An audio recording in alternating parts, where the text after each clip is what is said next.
This year, I've been absolutely bonkers about trains, and I'm not afraid to say it. I've taken trains for kids to play with at festivals from Brixton to Devon. I've been building cardboard trains in school playgrounds, museums, and even on beaches.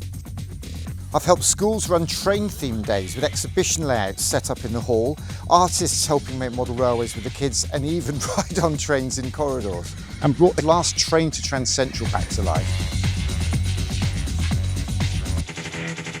I launched the world's smallest model railway exhibition at Land's End and even took it to Glastonbury. I'm trying to get folk to donate old model railways to local schools for kids who could never dream of having one at home. And I'm co-creating the world's biggest portable model railway, 209 feet long.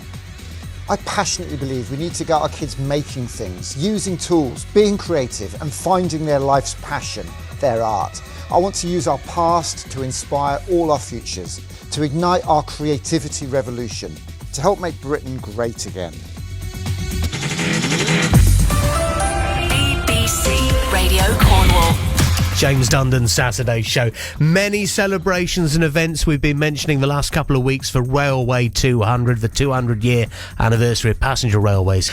Nick Corsten is from Steamco. He travels the county and the country inspiring children, and he's with us now. Hi, Nick. Hello, James. Good morning. Good morning. Tell us about Steamco then. Just remind us of this project. How long have you got, mate? How long have you got? I mean, Steamco's a non-profit that I started with the community of my son's school when I was in London, up in the other end of God's wonderful railway in Paddington about 15 years ago. And basically we're on a mission to inspire kids to be creative and to connect communities with their schools, and by igniting a creativity revolution.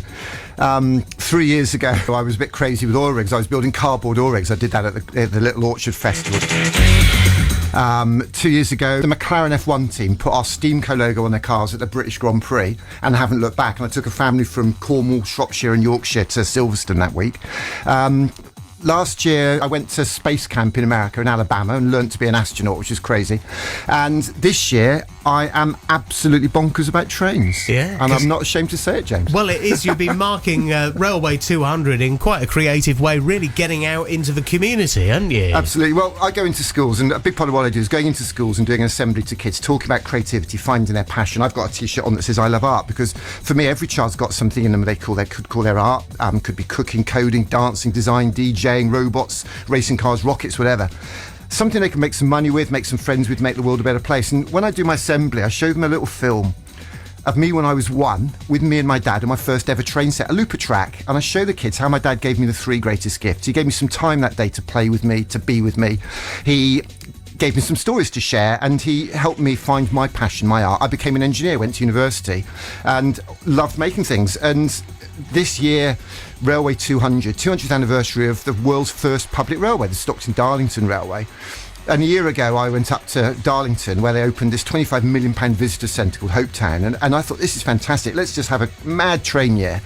And spending a lot of time, as you said, in Cornwall. And I went to the Poole Model Railway exhibition, actually, with a friend. And there was a chap there, and he had a load of model railways in little file boxes. I don't know if you're old enough to remember those things. One of these things that people used to put bits of paper in and cardboard files. And I had an idea, because I'd also... Do you remember a bloke called Pete Waterman? Do you remember Pete Waterman? Yes, record rings a producer, bell, bit of an old fella now, but he built the world's biggest portable model railway, which is 208 foot long. Did he? So I thought, well, why don't we get these boxes, put a bit of railway track in them? If we can get 209, we can beat him. Now, he had the Guinness World Records. We're going for the Guinness World Look Records. at that. And it looks incredible. Well, this is the Cornwall one, you see, because I've got a cardboard surfboard station. Oh, I can see I've got that. some cardboard waves. Yeah. Pictures of the Eden projects. So the idea is that the lid of the box tells a story. If you scan the QR code, it plays a video. Oh. So I've been working with schools all over the country where kids are making model railways. Now, a model railway purist might look at this and say, well, that's not a model railway. But we've got to make this accessible for kids. Now, what's very special about this is the railway track that's running through it is made in Devon. Okay. By a company called Pico, and they've given me all the track I need. They've given me some little trucks as well. Oh. All the wood that's in those boxes comes from Bradford's Building Supplies. They've given me all the wood. So I thought, well, why don't we try and build the world's biggest model railway? So on Easter Sunday, which is World Creativity Day, I went to Land's End and launched the world's smallest model railway exhibition. And on that model railway exhibition, it's like a table. I had some trains. There's like a little tin plate train here, a little clockwork one you can wind up. Yeah. There's a little train here that kids can code. I had this, which is a plastic model of Richard Trevithick's Penny Darren loco. Look at that. Now, you were at Camborne Trevithick Day, weren't you? Yeah, I and was. It did it have the Puffin Devil running on It did, that? yeah. So everybody gets excited about that. That's a road loco. Everybody forgets that Richard Trevithick is famous for inventing the world's first steam railway loco. Yeah. William Murdoch had already built a road loco up in Redruth a few years before. So the long and the short of it is, everybody got excited about that. And here's a little present for you, James, because I know how excited you get. What's this? What this is a working steam engine. It's got a little nightlight candle underneath. Just above it is a little reservoir of water. The candle heats the water turns to steam and turns the wheel round on that.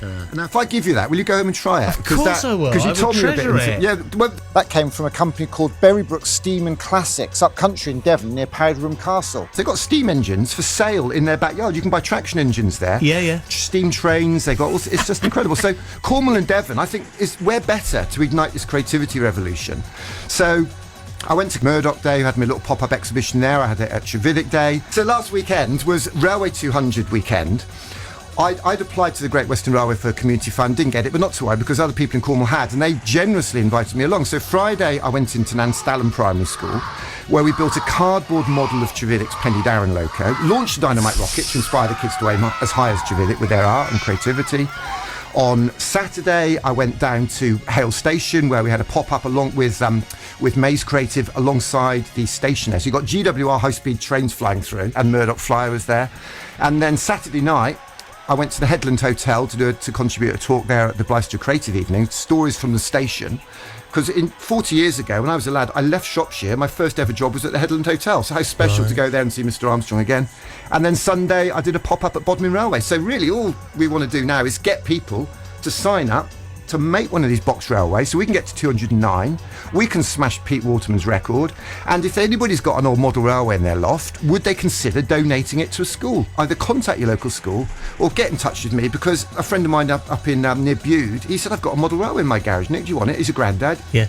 Grandchildren didn't want it. Gave it to me. I gave it to a bunch of kids in Bodmin last week. Brilliant. So that's where we're at. Well, that's what it's all Our about. Railway 200. You are so passionate, Nick, and absolutely flying, it seems, with Steamco at the minute in what you're achieving, which is absolutely wonderful. What a legacy that you're building. Where can people find out more about you and your project and get involved and maybe have donate some bits and pieces? What a great idea. I mean, let's break the internet today. Go and search for hashtag Our Railway 200, because this is all about providing legacy for a fantastic celebration last weekend. The locomotion was steamed up. It was an incredible day that they ran. But like everything, it's not about what we do on the day. It's how does this impact our schools and our communities and inspire our kids. We're not. We're